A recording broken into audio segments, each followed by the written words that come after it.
കഴിഞ്ഞ തവണ നാട്ടിൽ പോയപ്പോഴാണ് കുഞ്ഞൂസിനെയും കൊണ്ട് ബീച്ചിൽ പോകാനുള്ളൊരു ടൈം കിട്ടിയിട്ടുള്ളത്. ഒരുപാട് തവണ അവനോട് പറഞ്ഞതാണ്, ഇനി കാസർഗോഡ് കാഞ്ഞങ്ങാടിലെ വീട്ടിലേക്ക് പോകുന്ന സമയത്ത് നമുക്ക് ബേക്കൽ ബീച്ചിൽ പോവാം, അവിടെ കളിക്കാം, ഒരുപാട് റൈഡ് ഉണ്ട് എന്നൊക്കെ. അപ്പോൾ ഇപ്പോഴാണ് അതിനൊരു സമയവും സന്ദർഭവും ഒക്കെ വന്നു കിട്ടിയത്. അപ്പോൾ കുഞ്ഞൂസ് നേരെ തന്നെ അവിടെയുള്ള ഒരു ടോയുടെ അടുത്തേക്ക് പോയി അതിങ്ങനെ ബേക്കൽ ബീച്ചിലേക്കുള്ള വഴി കാണിച്ച് കൊടുക്കുമായിരുന്നു. പിന്നെ അവിടെ പെറ്റ്സ് ഫോറസ്റ്റ് എന്ന് പറഞ്ഞിട്ടൊരു സംഭവം ഉണ്ടായിരുന്നു. കുറച്ച് കുഞ്ഞു കുഞ്ഞു ആനിമൽസും പെറ്റ്സാണ്, ബേർഡ്സൊക്കെ ആയിട്ട്. ഞങ്ങൾ അതിൻ്റെ അകത്തേക്ക് കയറിയില്ല. എന്തായാലും കുറച്ച് ലേറ്റ് ആയിട്ടാണ് പോയത്. അപ്പോൾ അവന് റൈഡിലൊക്കെ കയറേണ്ടത് കൊണ്ട് പെറ്റ് സ്റ്റേഷൻ്റെ അകത്തേക്ക് കയറിയില്ല. അപ്പോൾ ആദ്യം തന്നെ കുഞ്ഞുസുധ ഈ കാണുന്ന ഇതിൻ്റെ മുകളിലേക്ക് അങ്ങ് വലിഞ്ഞു കയറി. എൻ്റെ ചെറുപ്പത്തിൽ എനിക്കും ഭയങ്കര ആഗ്രഹമായിരുന്നു ഇതിൽ കയറണമെന്ന്. പക്ഷേ ഇതുവരെയായിട്ടും അതിനൊരു അവസരം കിട്ടിയില്ല.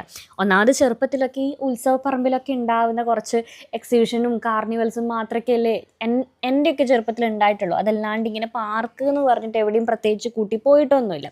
അപ്പോൾ അതുകൊണ്ട് തന്നെ എൻ്റെ നടക്കാത്തൊരാഗ്രഹമാണ് ഈ കാണുന്ന ഈ ഒരു ടോയ്. അപ്പോൾ കുഞ്ഞു കയറിയിട്ട് കുറച്ച് നേരമായെങ്കിലും അവന് ഭയങ്കര ടെൻഷനായിരുന്നു ഇറങ്ങി വരാൻ വേണ്ടിയിട്ട്.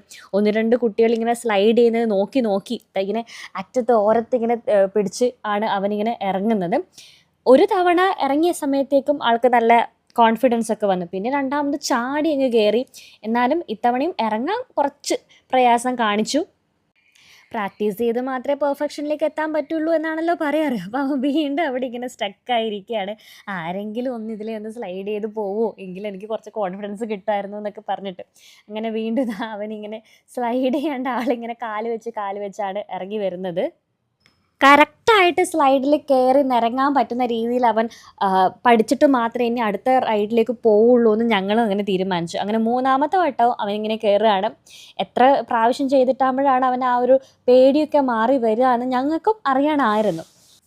ബീച്ചിൽ പോകാനുള്ള പ്ലാൻ ഒരു 1-2 ആഴ്ച മുന്നേ എടുത്തുകൊണ്ട് തന്നെ അവൻ എൻ്റെ അടുത്ത് പറഞ്ഞിട്ടുണ്ടായിരുന്നു, ഈ പൂഴിയിൽ കളിക്കാനുള്ള ടോയ്സൊക്കെ വാങ്ങിത്തരണം. ഞാൻ കുറേ വീഡിയോസിൽ കണ്ടിട്ടുണ്ട് ആൾക്കാർ അങ്ങനെയുള്ള ടോയ്സൊക്കെ എടുത്ത് കളിക്കുന്നത്. അപ്പോൾ എനിക്ക് കടലിൽ നിന്ന് വെള്ളം എടുക്കാൻ വേണ്ടിയിട്ടുള്ള ബക്കറ്റും വേറെ കുറച്ച് കാര്യങ്ങളൊക്കെ വാങ്ങിത്തരണമെന്ന് പറഞ്ഞുകൊണ്ട് തന്നെ ഞങ്ങൾ അതൊക്കെ വാങ്ങി സെറ്റാക്കിയിട്ടാണ് ഇത്തവണ ബീച്ചിലേക്ക് പോയത്. അപ്പോൾ ആ ഒരു സ്ലൈഡ് കഴിഞ്ഞതിന് ശേഷം അവൻ പറഞ്ഞു അവന് ബോട്ട് റൈഡ് ചെയ്യണമെന്ന് പറഞ്ഞു. ഇത് ആദ്യം എനിക്ക് ഭയങ്കര ടെൻഷനായിരുന്നു. കാരണം ഒന്നാമത് അതിൻ്റെ നടുവിൽ അവൻ പോയി സ്റ്റക്കാവും. അതുകൊണ്ട് ഞാൻ അത്ര താല്പര്യം കാണിച്ചില്ല. പിന്നെ ആൾ കരച്ചിലായി, ബഹളമായി. അപ്പോൾ അവൻ്റെ അച്ഛൻ പറഞ്ഞു ഓക്കെ ശരി കയറിക്കോട്ടെ. കയറിയിട്ട് പകുതിക്ക് എത്തുമ്പോൾ അവൻ എന്നെ മനസ്സിലാവും അവന് പറ്റുന്നതാണോ അല്ലയോ എന്ന്. അപ്പോൾ അത് നമുക്ക് അങ്ങനെ ടെസ്റ്റ് ചെയ്ത് നോക്കാം. അവന് വേണമെങ്കിൽ അവൻ ചെയ്തോട്ടെ എന്ന് പറഞ്ഞു.